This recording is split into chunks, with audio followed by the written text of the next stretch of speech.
दिया साया है, किताबों से किसने सुख पाया है। हम तो जाते हैं ट्यूशन लड़कियां देखने और मैम कहती हैं देखो इतनी सर्दी में भी लड़का पढ़ने आया है।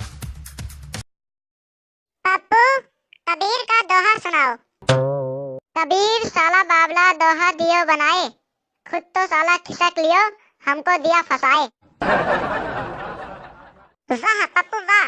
अच्छा ये बताओ फल कौन कौन से होते हैं? बनाना, एप्पल, मैंगो। और बताओ? बस और सब बढ़िया, ऊपर वाले की कृपा है। आप बताओ क्या हाल है? पप्पू तुम परिंदों के बारे में सब जानते हो? हाँ। अच्छा बताओ कौन सा परिंदा उड़ नहीं सकता? मरा हुआ परिंदा। पप्पू बोर्ड पर देखो और ये बताओ महाभारत किसने लिखी? अभी आपने ही तो लिखी थी मैडम जी। पप्पू ये बताओ जिंदा रहने के लिए क्या जरूरी है?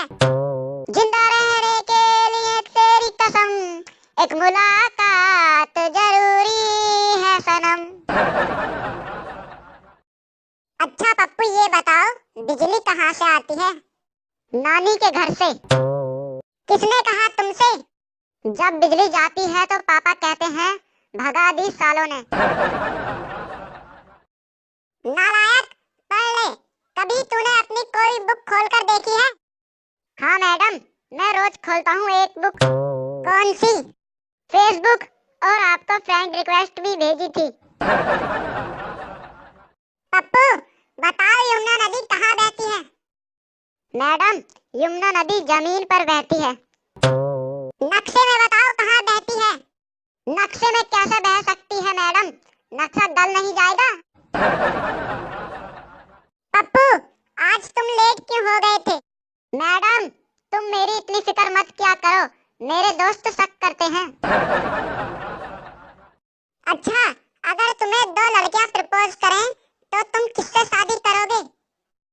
दोनों की कुश्ती करा दूंगा, जो हारेगी उससे शादी करूंगा। ऐसा क्यों? क्योंकि शादी के बाद पिटाई कम होगी।